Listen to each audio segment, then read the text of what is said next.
Muy buenas noches, le damos la bienvenida a todos nuestros oyentes a este programa que está pasando del Instituto de Paz de la Universidad Distrital Francisco José de Caldas y que se transmite por la UD 90.4 FM Estéreo. Mi nombre es Sonia Díaz Granados y junto con la investigadora del IPASUD, Cindy Sierra, los saludamos cordialmente en este espacio que se emite los miércoles de 8 a 9 de la noche. A propósito de las dos manifestaciones que se desarrollaron hace algunos días, una iniciativa por parte de la oposición y otra liderada por el gobierno nacional, en qué está pasando, haremos un análisis sobre cómo los medios cubren las manifestaciones, vamos a hablar sobre sus narraciones, qué tanto manipulan a la opinión pública, si existe objetividad, pero dejemos que Cindy Sierra nos hable más del tema y también más adelante presentamos a nuestras invitadas.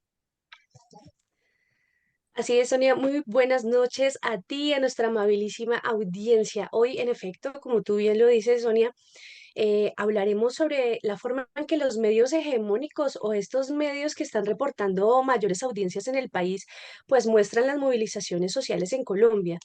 Particularmente queremos hablar de algunos eventos que se han convertido en una especie de remolinos de información y que terminan haciendo protagonizar a actores emergentes que nunca habían hecho parte de una oposición directa a un gobierno y que hasta hoy vienen a erigirse como manifestantes apasionados en contra de las reformas por las que votamos la mayoría pues, de colombianos y colombianas en los últimos comicios. Y entonces, ¿dónde queda la voz de los que han venido marchando desde hace décadas? Los gremios, las centrales obreras, los profes, los pueblos indígenas, las mujeres trabajadoras y activistas, las comunidades negras. ¿En qué noticiero hegemónico están hablando estas personas? Sobre todo esto hablaremos hoy, Sonia y audiencia, con dos grandes invitadas que ya Sonia nos va a presentar. Así es, esta noche contamos con la amable compañía de Gerald Soria Spitia. Ella es maestrante de la Universidad Pedagógica Nacional, experta en educomunicación y educación sexual integral. Además, es consultora en estrategias educativas en la organización Colombia Diversa. Muy buenas noches, Gerald. Bienvenida a ¿Qué está pasando? ¿Cómo están? Buenas noches, un gusto estar aquí con ustedes. Gracias por la invitación. También contamos con la compañía de Alejandra Romero, comunicadora social, periodista, fotógrafa y audiovisual enfocada al periodismo digital. Viene trabajando hace un tiempo en comunicación para el cambio social y enfoque étnico con pueblos originarios del Tolima y también es gestora cultural. Buenas noches, Alejandra. Buenas noches, gracias por la invitación. Bueno, muy bienvenidas a este programa de opinión. Y entrando ya en materia, cuando hablamos del papel de los medios, es importante decir que los consejos editoriales de los noticieros y en general de la programación que más consume el grueso de las colombianas y los colombianos depende de un grupo reducido de empresarios y de banqueros. Por ejemplo, de la organización Ardila Lule, que son los dueños de Postobón, pero también de RCN Radio Televisión, y así como de su versión de Noticiero 24 horas que dirige Claudia Gurizati, que es el NTN 24. Ardila Lule es, por ejemplo, el dueño de un conglomerado mediático que abarca más de 50 medios de comunicación en el país. También está el grupo Gilinski, principal accionario de los bancos Sudameris y Metro, que queda en Reino Unido. Son dueños de la desafortunada, y hay que decirlo también, desafortunada revista Semana, que desde la dirección de Vicky Dávila pues ha tenido un declive importante en términos de calidad de la información. También son dueños del Heraldo y El País en Cali. Por supuesto, no podíamos dejar de hablar de la organización Luis Carlos Sarmiento Angulo, que es uno de los principales grupos empresariales más grandes de Colombia, que agrupa empresas e inversiones en distintos sectores como las finanzas, la agroindustria, energía, infraestructura, en fin, una cantidad de emporios industriales, pero también son dueños del tiempo y de City TV. Y por supuesto, el cuarto grupo empresarial, dueño de los medios más grandes en Colombia, pues el Santo Domingo. No es un secreto para nadie, ellos son empresarios del sector de la moda, los almacenes de cadena, servicios públicos y bueno, son los dueños de Caracol Radio y Televisión y del Espectador. Por eso, Gerald, con las muy buenas noches, quisiera preguntarte, ¿qué significa en términos de noticias y de consumo de la información que los medios que reportan mayor audiencia ahorita en el país sean de unos contados grupos de empresarios y banqueros? ¿Qué implicaciones tiene esto para la forma en que las colombianas y los colombianos estamos consumiendo y también aprendiendo de esta información que recibimos? Bueno, pues nuevamente muchas gracias por este encuentro además me parece muy interesante resaltar que quienes estamos aquí somos mujeres que trabajamos en la comunicación y que es muy importante que las mujeres pues asumamos una palabra, sacar la voz en los medios de comunicación, en este caso en la voz de estéreo, y que podamos decir también lo que opinamos.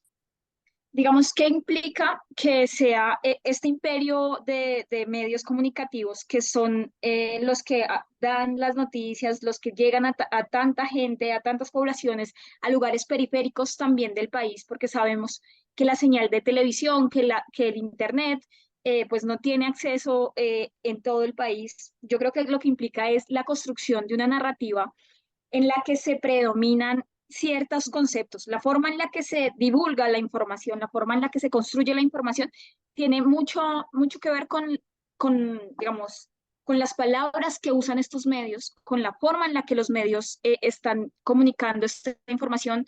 Particularmente yo soy vecina de las marchas y escuchaba las arengas que usaban estas marchas en contra del gobierno y en contra de las reformas, y yo decía, aquí no hay una información concreta. Aquí lo que hay es unos juicios de valor, además unos juicios de valor que pasan por promover una violencia que avasalla cualquier constitución, cualquier derecho humano, porque escuchaba fuera Petro o maten a Petro en las arengas y decía, esto no se trata de información, esto se trata ya de un juicio de valor, además gravísimo.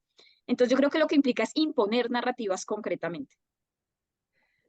Sí, ves, como ya nuestra audiencia conoce, pues este programa es de opinión. Nosotros, pues aquí principalmente, pues somos investigadores de las ciencias sociales, y bueno, también tenemos a Sonia que es periodista.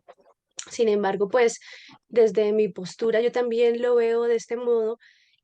Yo siento que estos emporios, y ya vamos a ahondar un poco más en el tema de la manifestación en particular, esta última en contra de las reformas del gobierno Gustavo Petro, pero yo siento que lo que buscan estos emporios también es el sostenimiento del statu quo, ¿cierto? Como que no necesariamente a través de estos medios de comunicación tienen una fuente adicional de ingreso, porque además no lo necesitan, porque pues son una de las personas dentro de estos cuatro grupos están categorizadas por Forbes como las personas más ricas del país, sino que más bien el control sobre los medios es también un control sobre la opinión pública y la formación, como bien decía Gerald, pues también de un sujeto político condicionado y que necesariamente piense como a estos grandes emporios les conviene.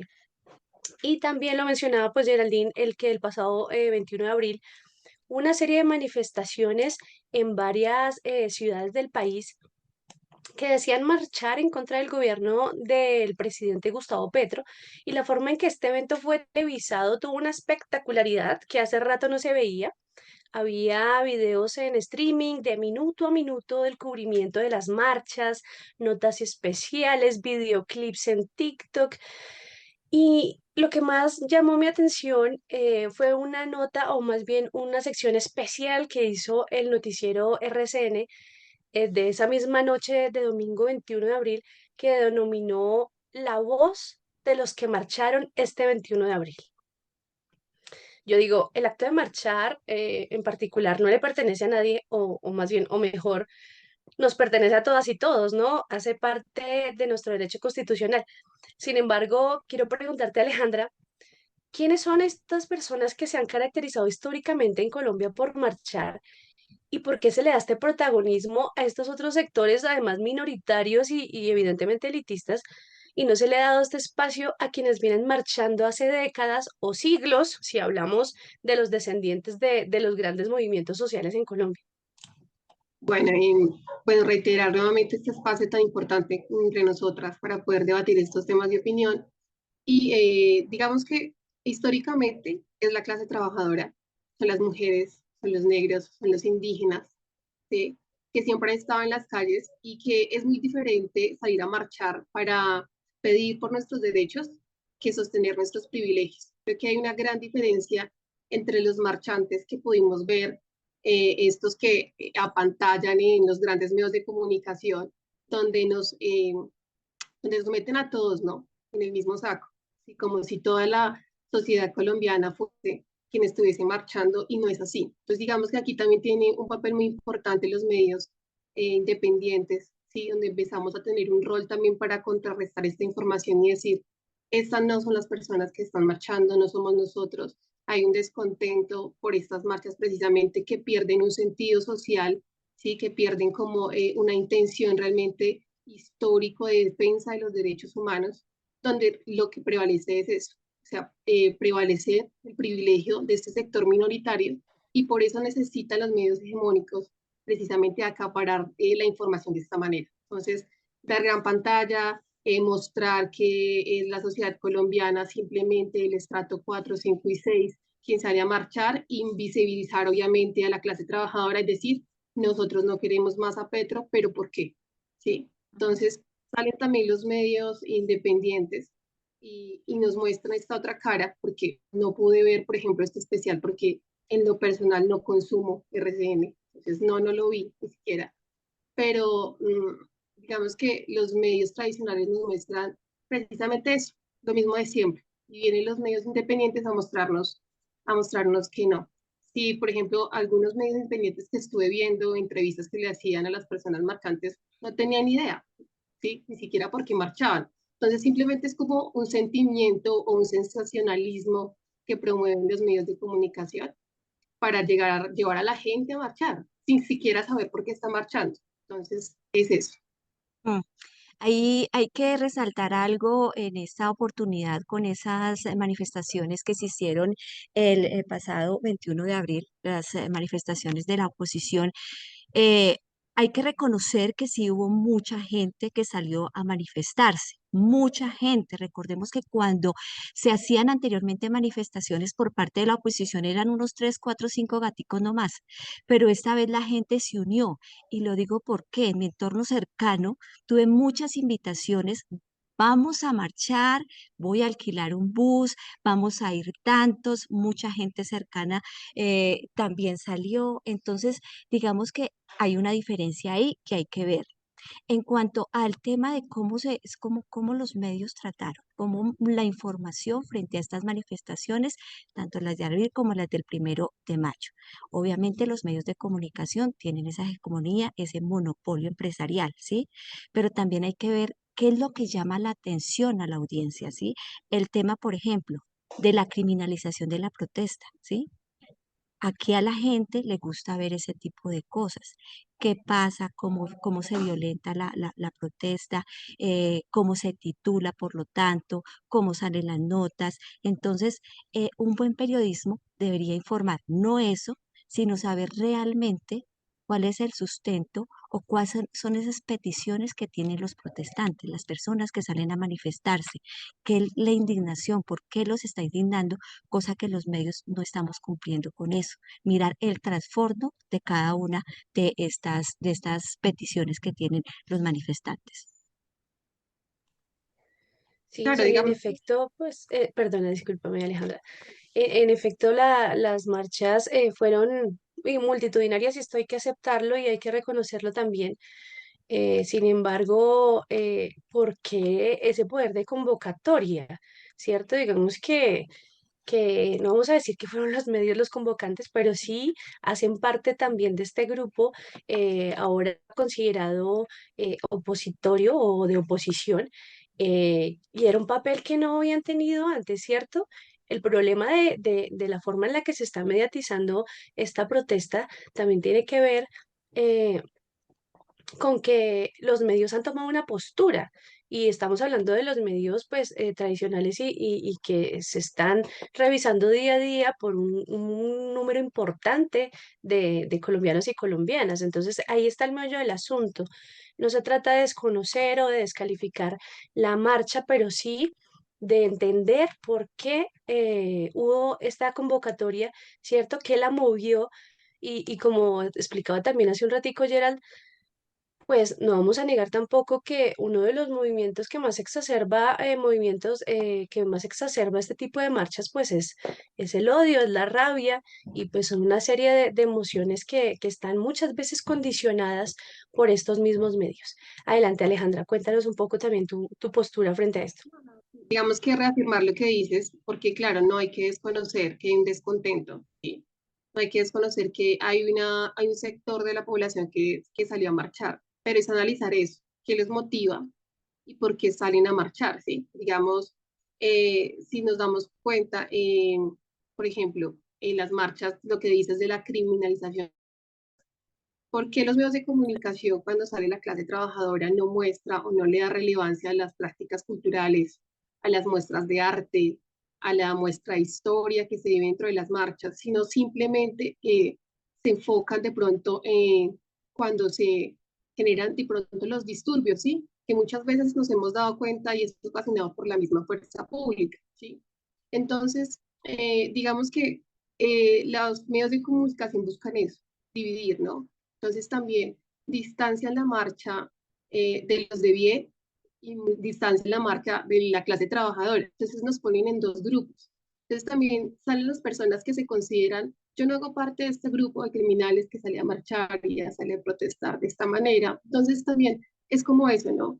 Es como el ciudadano es como la imagen del ciudadano que ve en el medio de comunicación de bien, que lo incita a marchar también porque siento que si hay una incidencia aparte de los medios importante y que es digamos que son las generaciones que por años han consumido los medios. Entonces, en las calles encuentras, son las personas que consumen el medio de comunicación, que nos distancia pronto de las otras marchas que buscan los referentes, que se informan de otra manera. Entonces, digamos, es como analizar eso. No es conocer la marcha, ¿sí? No es conocer el descontento, pero sí saber qué los incentiva, ¿no? Porque pues no son de pronto, creería yo, las razones óptimas para que un ciudadano salga a marchar. A mí sobre esto, Alejandra, me pareció muy interesante y muy loable también que las personas que no estaban acostumbradas a marchar salieran y también pudieran ver cómo es este ejercicio, pero además, más que interesante, me pareció súper loable que además lo pudieran hacer sin que las asesinaran, sin que les sacaran los ojos, sin que las maltrataran y que pudieran hacer también su marcha respetándoseles pues la vida. Algo muy diferente a lo que ha pasado históricamente, ¿no? Con otro tipo de personas, con otros grupos, con otros gremios, pues que se han visto fuertemente maltratados históricamente y si es que no asesinados en este tipo de manifestaciones. Sobre esto de los actores y de los diferentes grupos de personas normalmente se manifiesta, por ejemplo, Gerald, sabemos que tienes un trabajo activo al interior del movimiento LGTBIQ+. ¿Cómo se retrata las diversidades cuando se manifiestan? En los noticieros, ¿cómo se las llama o de qué se las califica cuando hablan de las formas en que también salen a marchar y a manifestarse? Sí, bueno, pues efectivamente, digamos que mi trabajo alrededor de la educomunicación gira en torno a la educación sexual integral que pasa por el saber y el reconocer las experiencias de vidas diversas, la defensa de esas vidas.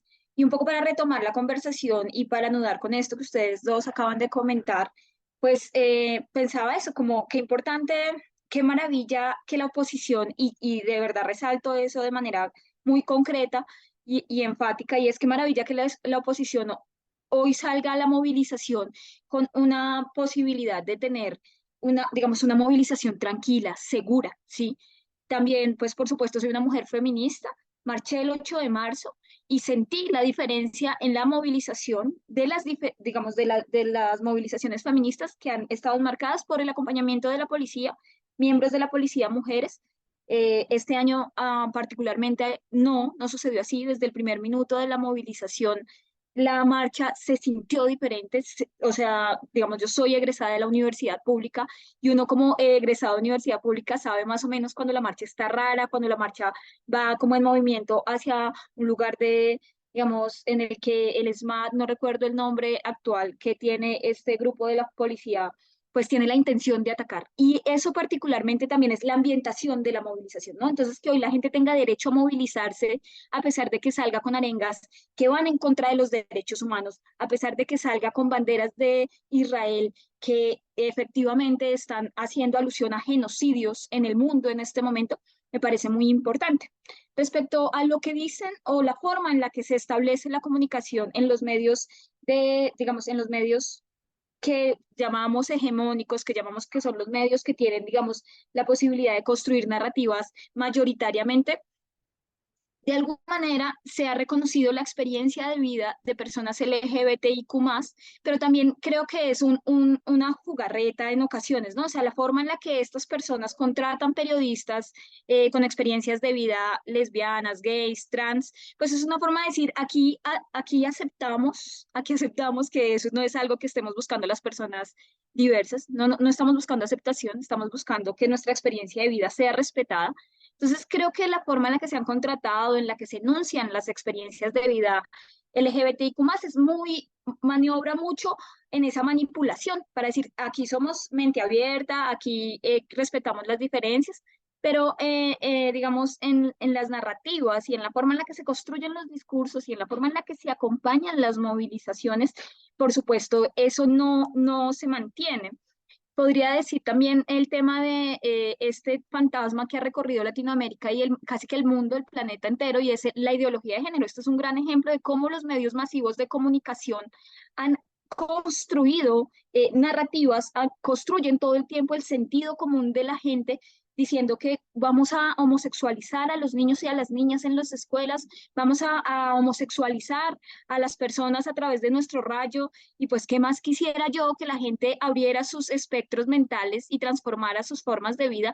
Pero efectivamente no, sí, pero esta construcción del sentido común y este repetir y repetir, diciendo, celebramos el mes del orgullo, que ya viene, ¿no? El mes del orgullo, pero cuando salen las personas trans a pedir por sus vidas, las mujeres trans específicamente, porque son quienes más reciben violencia.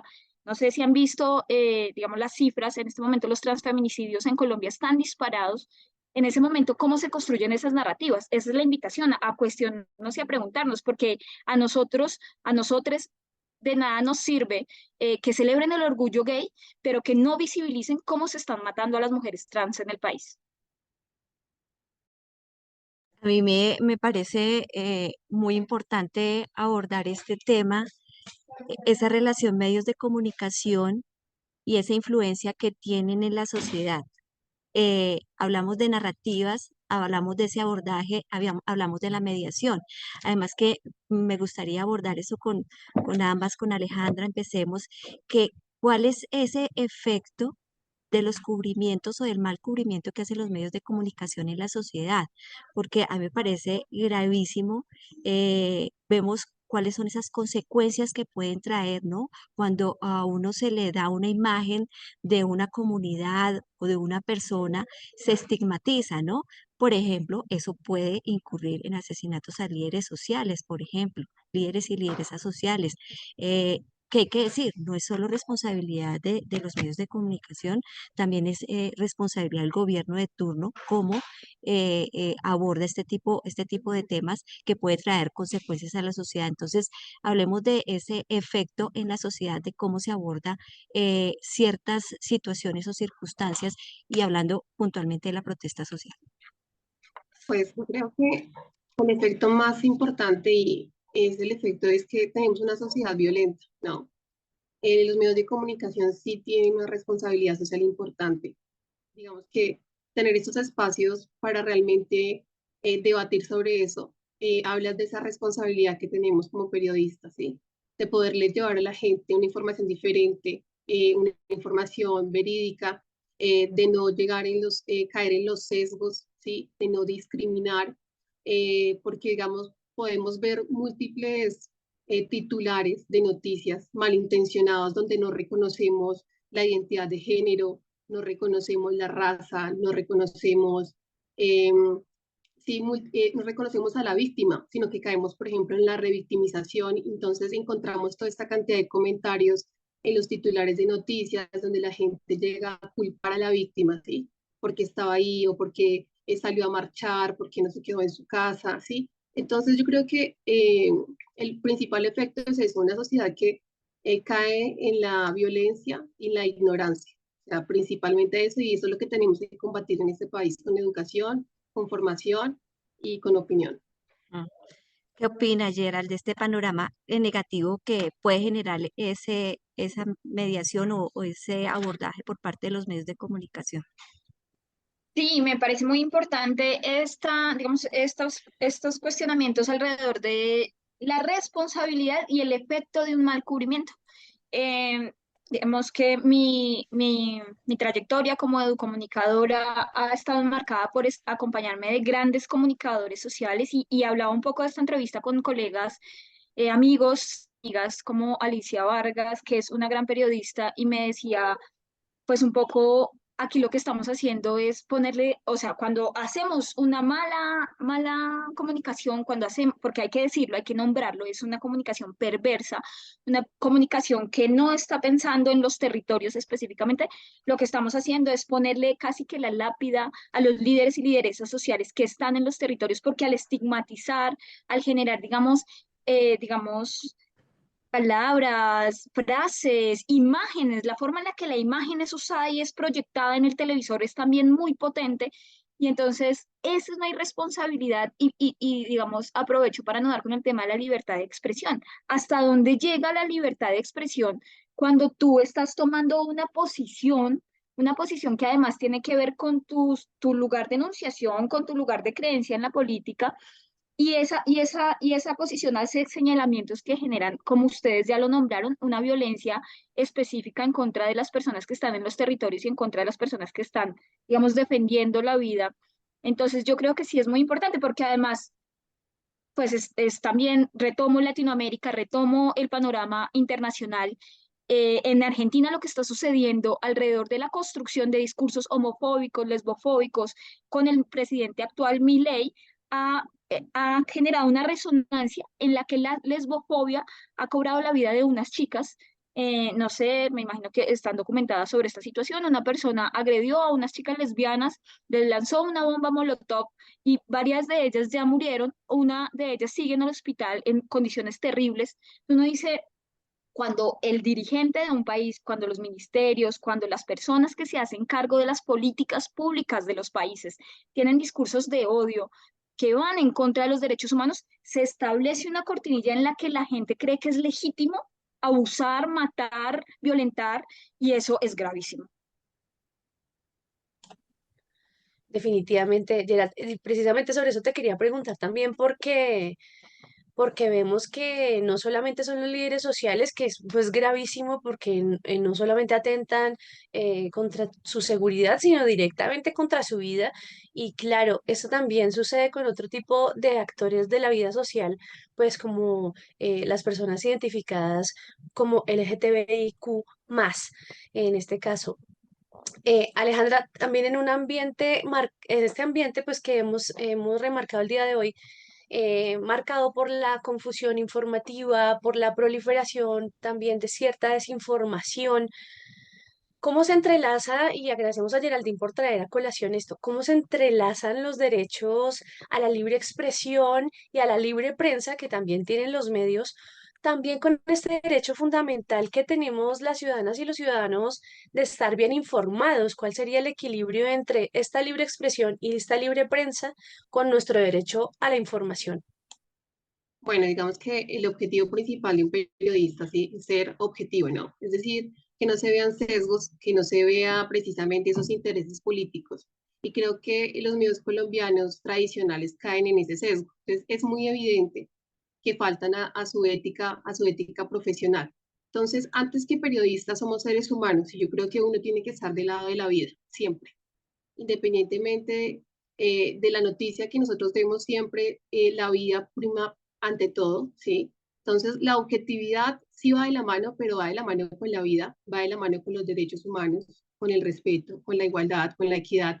Y basado en esa ética profesional, un buen periodista puede hacer un titular, un buen periodista puede dar una información sin sesgos, ¿sí? Entonces, digamos que la tarea más importante como periodista es poder mostrar que los medios de comunicación tienen este sesgo, ¿sí? Poder analizarlos, poder desglosarlos, poder decirle a la ciudadanía que hay una intención también de los medios de comunicación particulares que son muy evidentes y por eso creo que estamos acá también, ¿sí? Debatiendo. Entonces, yo creo que es eso, básicamente. Entonces, la objetividad de la mano con los derechos humanos y con la responsabilidad social ante todo y obviamente pues la ética profesional, sin perder la objetividad, pero básicamente los derechos humanos deben primar ante cualquier situación. Así es, Alejandra. Yo también siento que el periodismo tampoco está para alcanzar esa falsa pretensión de objetividad de la que tanto se habla por ahí, pues porque al final de cuentas esta objetividad no existe. Los periodistas también son y los comunicadores son personas que también tienen un punto de vista, que también tienen unas pasiones, que también tienen unas intenciones a la hora de comunicar, que también son contratistas de otros grandes que los de otros, más bien con una jerarquía superior, que pues, los contratan y los ponen en ciertos lugares de la noticia. También están, yo siento, sin ser periodista, y me perdonan el atrevimiento, más bien para mostrar las cosas como son, en la medida de lo posible, con la mayor transparencia. Y a partir de allí, pues me parece también difícil que las personas en esta formación de públicos y en esta formación de sujeto político, pues no tomen parte. Que ignoren o se hagan los de la vista gorda, como también lo mencionaba Gerard hace un rato, respecto a conflictos internacionales que atentan directamente contra los derechos humanos, tan fuertes como lo que sucede pues en Palestina.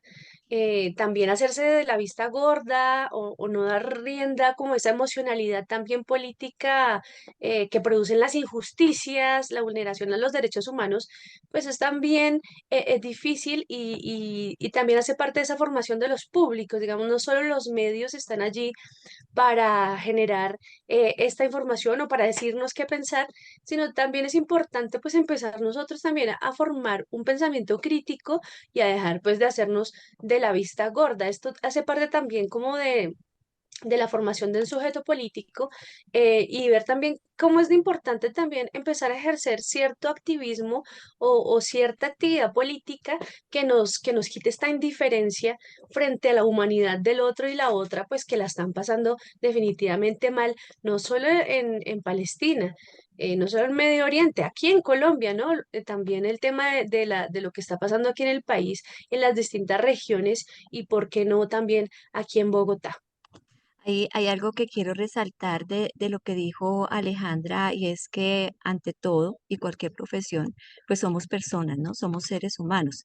Y aquí es muy importante tener en claro esto en el momento de hacer o desenvolvernos como periodistas en los medios de comunicación. El periodista y el medio de comunicación debe ser esa persona mediadora y por lo tanto debe enfocarse o su objetivo va a ser siempre, en este canto, acaso hablando de esas necesidades o esas demandas que tienen las comunidades en ser resolución de conflictos, no tener o formar parte de un bando o del otro. Eso es muy importante el tema de la mediación que tenemos medios de comunicación y los periodistas. Yo quería preguntarle a Alejandra, que nos dijo también al inicio del programa que no es consumidora de estos medios comerciales. Hablemos un poco de los medios alternativos y esa labor tan importante que están haciendo. Cómo abordan también, cómo tratan las situaciones, las circunstancias de lo que son las marchas, las manifestaciones. ¿Cómo lo has visto?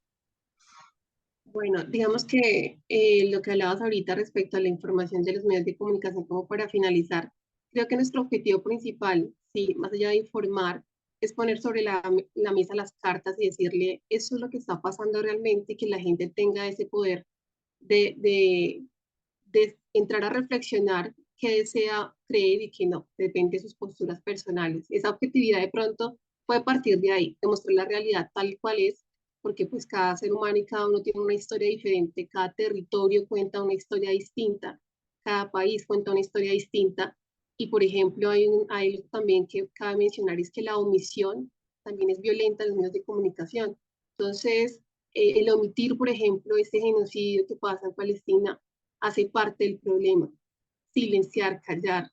Eso hace parte también del problema. Entonces, aquí es cuando nacen los medios independientes que nos permiten tener una mirada más real, ¿no? Porque es el joven que se mete a la marcha, ¿sí? El joven que va y camina el territorio, el joven que está ahí en los pueblos, que está con su emisora local, con su emisora regional, que está intentando crear, que está educando desde la emisora. Entonces nos permite acercarnos a una realidad de las comunidades que antes no conocíamos. Es que conocíamos solo en especiales los domingos de RCN y Caracol, que traían una historia, pero ahorita tenemos múltiples opciones para revisar esas historias de la misma gente, ¿sí? Entonces tenemos medios de comunicación étnicos, pluriculturales, especializados precisamente en que sean ellos mismos quien cuenten sus historias. Yo no estaba de acuerdo nunca con esto de que la gente que no tiene voz, voy a hablar por los sin voz, que esa es la bandera que usan los medios de comunicación grandes. Vamos a hablar porque no, sí tienen voz, pero han estado invisibilizados. Entonces, los medios independientes muestran eso. Aquí estamos, somos, existimos y se van a visibilizar desde su propia mirada y desde su propia historia. No necesitan que grandes empresas cuenten su historia, ellos mismos la están contando y eso es lo que el valor tan importante que tienen los medios independientes y por eso es que es mi medio de comunicación. Yo voy a la historia de la persona que me está contando directamente en su territorio, el que estuvo en la marcha, el que me puede decir qué pasó. Entonces, empieza también la gente a tener otros medios de comunicación y otras opciones y por eso vemos también otros discursos diferentes, no la narrativa de siempre. Yo creería que eso es un paso muy importante de los medios independientes hoy en día. Y además, Alejandra, ¿cómo está tratando esta información? Porque a propósito de estos programas domingueros de por la noche, estamos viendo es una romantización de la pobreza, de las difíciles condiciones en las que viven muchas personas en región, en Colombia, ¿cierto? Son unas notas completamente románticas del niño que tiene que tomar un burro y después pasar una polea para llegar a la escuela y gente, pues como ellos mismos dicen, que le pone el alma, sabiendo que estamos hablando de unas realidades importantes, duras, que realmente vive esta población en Colombia y que se están retratando como, mire que sí se puede, el que quiere puede, el que es pobre quiere, es porque lo quiere así. Y entonces también están emitiendo una serie pues de juicios de valor y si me permiten la expresión, pues de tonterías, realmente de lo que sucede realmente en los territorios, que no quiere decir que muestren mentiras. Sí, hay niños que en la ruralidad tienen que caminar 3 horas selva adentro para llegar a la escuela. Sí, como por ejemplo estas notas también de los firmantes de paz que han hecho muchos especiales de forma extraña en distintos medios como Caracol y RCN, y los muestran como, "Ah, miren, son empresarios, miren, ellos sí quisieron salir adelante, pero por el otro lado de la noticia, los guerrilleros, las disidencias, estas son personas las que hay que tener lejos, son peligrosas", y entonces nos muestran este doble rasero que confunde, ¿cierto? Que confunde, pero que además está mostrando una información completamente idealizada de lo que ellos esperan de estos personajes y estos sectores de la sociedad. También Alejandra, nos hablabas también de esos medios regionales, de los niños también. Qué importante que las niñas y los niños se tomen la palabra y sean voceros también de estos medios de comunicación. Y pues también la invitación es a consumir también estos contenidos. ¿Alguna recomendación en particular, algún medio, algún canal que nos quieras recomendar de los que consumes o tú misma eres productora de alguno de ellos? Bueno, en este momento nosotros, bueno, yo me encuentro ubicada o soy muy allegada a Soacha, Cundinamarca. Digamos que mi experiencia laboral ha sido en este territorio hermoso de Soacha. Aquí conocí el cabildo indígena, la diosa de Lima, eh, una hermosa comunidad indígena que viene desplazada del Tolima y que lleva resistiendo acá más de 20 años. Entonces, digamos que ellos están empezando iniciativas donde empiezan a comunicarse, a tener estos medios de comunicación alternativos y los niños nos han empezado a contar su historia. Entonces, yo les invito a que veamos nuestras localidades, veamos dónde estamos veamos nuestras ciudades. Seguro que cada una de las localidades y ciudades cuentan con un medio de comunicación, Usme, Usaquén, Kennedy, todas las localidades cuentan con un medio, con jóvenes haciendo un trabajo increíble, saliendo a las calles también, haciendo reportajes, contando. Entonces yo creo que la invitación es a que empecemos a revisar nuestros territorios para que conozcamos y le demos una oportunidad a medios de comunicación locales que están empezando a crecer. Sin lugar a dudas. Es muy lindo también ver cómo la comunidad se involucra en esta producción de contenidos cada vez más, y me incluyo allí también, como los no profesionales en el periodismo, en la comunicación, pues también nos estamos involucrando un poco más en este ejercicio. Para mí también pues es una novedad. Yo pues evidentemente no soy periodista, pero me ha parecido que este ejercicio es muy, muy gratificante. Gerald, para ti también la pregunta, ¿cuál sería una recomendación de estos medios alternativos para no seguir viendo la noticia pues hegemónica de siempre que a veces confunde, que a veces está hablándonos de una realidad no muy precisa? ¿Cuál sería esta alternativa para ti? Bueno, pues varias alternativas. Primero también me parece muy importante enmarcar esto que dice Alejandra, y es que las personas de los barrios y las personas de los espacios periféricos y de las clases populares podamos contar las historias. A mí me parece muy importante contar en esta entrevista que nosotras nos conocimos en el colegio, en un colegio de Kennedy, en un colegio público, y cada una tomó su vida, hizo su proyecto de vida, pero nos hemos seguido encontrando en esto de la defensa de los derechos humanos. Y eso es vital, ¿no? O sea, que las personas que nos están escuchando en este momento en la radio digan, puedo estar en el colegio público, puedo ser de un barrio periférico, pero también hay una posibilidad de estar en los medios, hay una posibilidad de construir unas narrativas diferentes, construir nosotros también el sentido común. Entonces, eso es muy importante. Frente a medios de comunicación populares y alternativos, quisiera, pues, por supuesto, nombrar a la Asociación Colombiana de Comunicación Popular, compañeros que han sido mi escuela en las comunicaciones. Ellos no solamente hacen comunicaciones, sino que son una asociación de comunicación en donde nos podemos inscribir, aprender un montón. Está también la reportera gráfica que admiro un montón, que es excombatiente, Alexa Rochi. Fue mi vecina, hoy es la amiga y hoy hace reportería gráfica para Presidencia, para Gustavo Petro y para Francia Márquez. Volcánicas, revista también, que son mujeres haciendo comunicación, mujeres denunciando violencias basadas en género.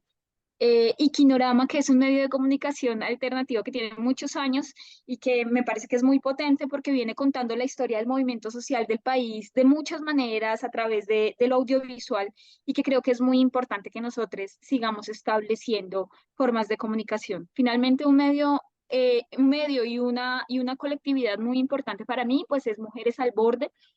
Mujeres al Borde es una colectividad de mujeres, personas trans, personas no binarias, que hablan también, que hacen producciones audiovisuales alrededor de contar nuestras historias de vida con nuestras voces. Entonces, me parece que son medios a destacar y personas como Alexa Roche.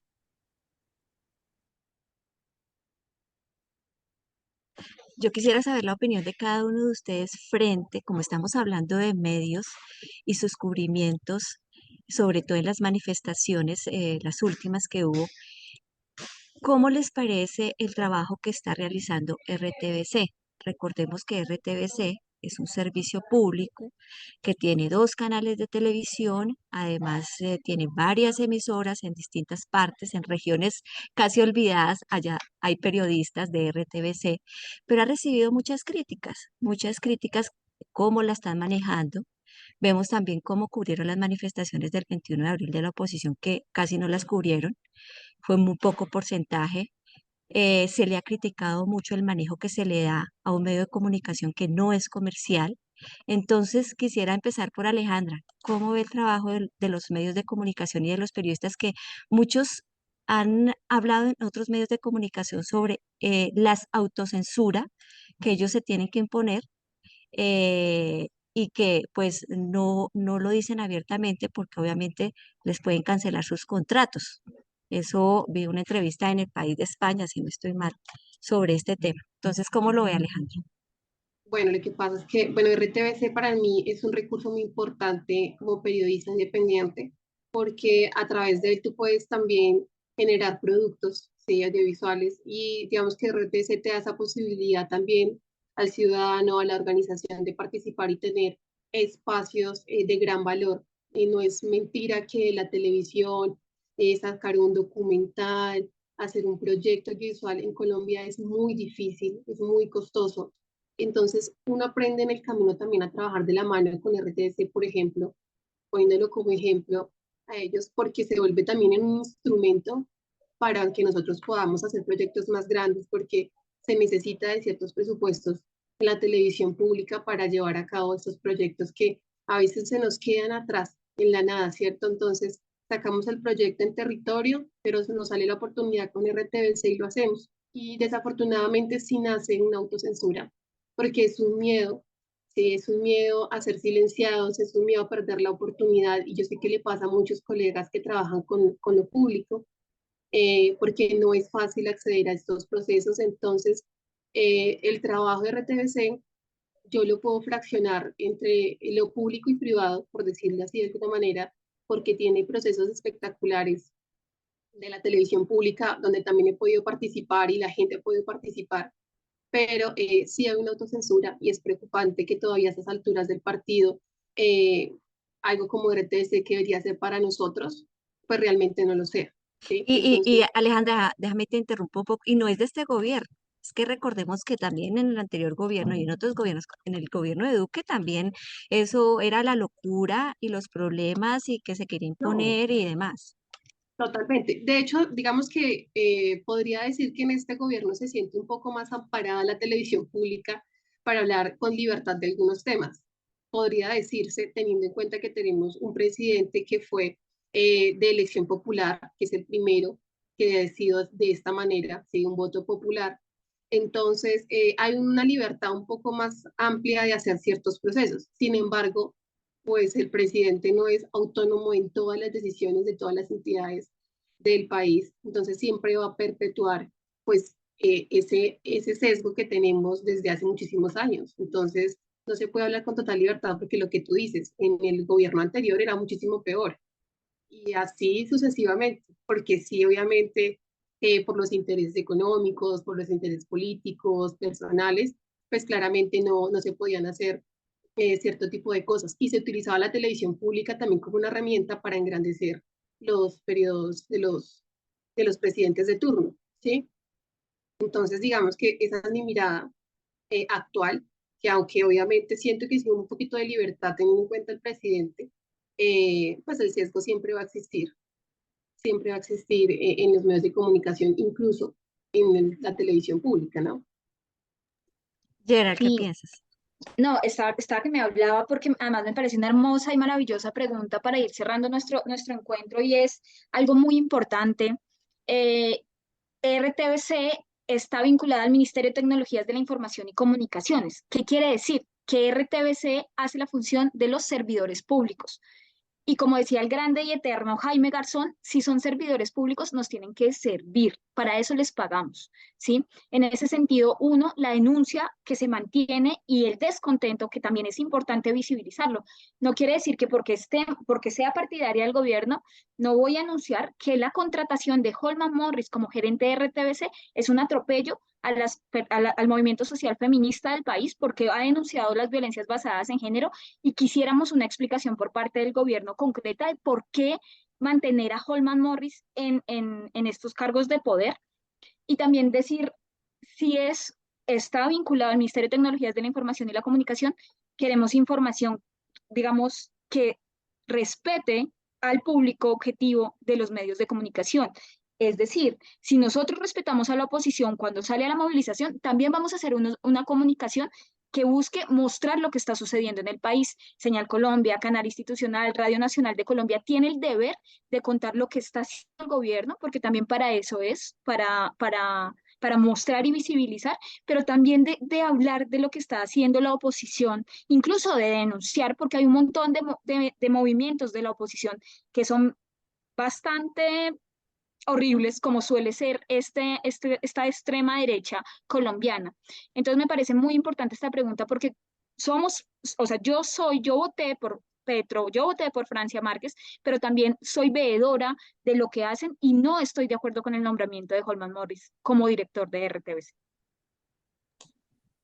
Totalmente de acuerdo contigo y creo que lo que hablábamos ahorita, omitir es violento, omitir es mentir y se necesitan respuestas, se necesita que se pronuncien, que haya explicaciones porque hay un descontento y totalmente de acuerdo contigo. No debería estar esta persona en este cargo porque no nos representa a las mujeres que votamos por este proyecto social, por este proyecto con Francia Márquez, con Petro, entonces sí, totalmente de acuerdo. Bueno, ahí lo tienen. Esta es la opinión de nuestras dos importantes invitadas. A ustedes, chicas, muchas gracias por sus valiosas apreciaciones desde su perspectiva profesional, pero también como personas, como periodistas, como comunicadoras. Muchas gracias. Lastimosamente, pues el programa ha llegado a su fin. No sin antes, pues, hacer una pequeña reflexión de lo que hemos conversado la noche de hoy. Me parece muy positivo que en un ambiente democrático también se pueden escuchar las voces de muchos sectores. Hoy escuchamos la voz también de una parte de la comunidad o de la identidad LGTBIQ+, también escuchamos la voz o en parte la recomendación de escuchar la voz de las regiones de Colombia adentro y pues consumir otro tipo de información.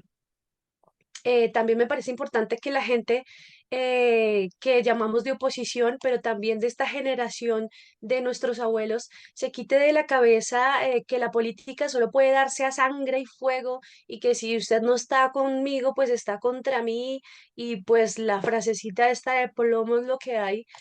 Pues ya la política no es de este modo, ¿cierto? Y cuando salgamos a manifestarnos, a marchar, pues ya no es necesario que se haga con esta beligerancia y con esta odio, ¿cierto? Sino que me parece importante que también estas otras personas que piensan diferente y que hoy de un modo u otro se erigen como la oposición, pues también puedan salir a decir lo que piensen, a ejercer su derecho a la protesta. Creo que se están abriendo espacios para que la ahora oposición, eh, hay que decirlo también, la muchas veces recalcitrante derecha y la gente del centro también puedan decir lo que piensan con la garantía de no ser asesinados, como pasó por décadas a la izquierda en Colombia, que más que una postura política, pues parecía un pecado, ¿no? Ser de izquierda en este país. En cuanto a los medios, pues es importante decir y sobre todo medir con más precisión lo que se dice, pues precisamente por la responsabilidad de tener una gran audiencia en el caso pues de estos medios. Ya lo decía un famoso periodista que ustedes deben conocer, que se llamó Richard Kapuscinski. Las guerras siempre empiezan mucho antes de que se oiga el primer disparo. Comienzan con un cambio del vocabulario en los medios. Y la verdad es que las noticias de estos medios pagados por empresarios y banqueros a veces nos suenan más a ametralladora que a otra cosa. Por eso la recomendación es empezar a asistir, como decían nuestras invitadas, a los medios alternativos.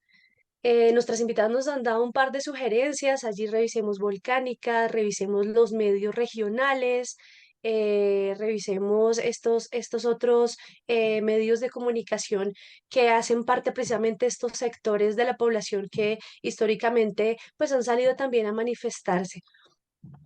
Em, También la invitación es a consumir responsablemente pues esta información que nos afecta como ciudadanía, pero sobre todo a difundir con ojo crítico aquella información que está revictimizando, que está criminalizando, que a veces sataniza, ¿cierto?